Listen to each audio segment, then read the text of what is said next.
Namaste.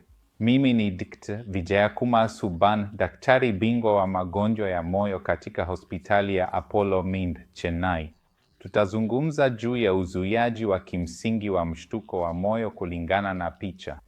Sote tunajua mshtuko wa moyo ni ugonjwa hatari na sote tunapenda kuzuia hilo kutokea kwa ajili yetu.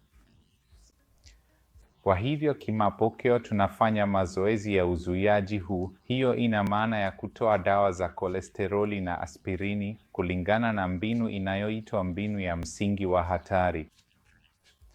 Tunatumia umri wetu, jinsia, ugonjwa wa kisukari, shinikizo la damu, uvutaji sigara, unene kupita kiasi, historia ya familia, aina hizi za vihatarishi kugawa matibabu yetu kwa ajili ya kuzuia mshtuko wa moyo.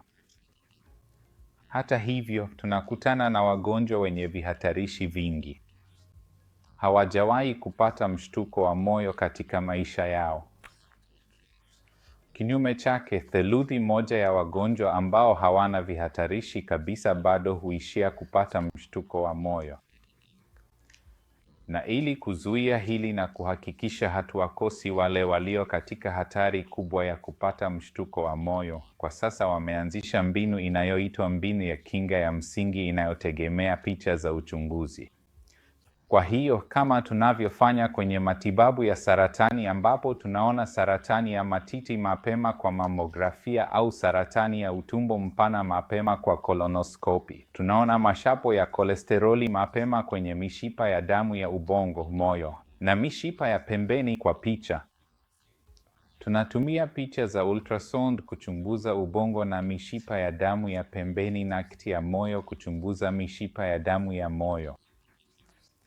Kwa njia hii, tunatambua mashapo ya kolesteroli mapema katika maeneo haya, na kama hakuna mashapo, uwezekano wako wa kupata mshtuko wa moyo ni mdogo sana. Iwapo utakuwa na mashapo, hatari yako inaongezeka kulingana na kiasi cha mashapo ulichonacho. Kwa hiyo, kadri mashapo yanavyoongezeka, ndivyo hatari ya mshtuko wa moyo inavyoongezeka na utaishia kutumia dawa za kinga kwa kiwango cha juu kabisa.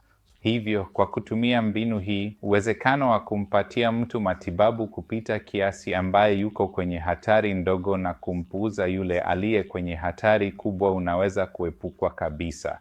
Na hii ndiyo inapaswa kuwa njia sahihi katika tathmini na matibabu ya kinga ya awali dhidi ya mshtuko wa moyo.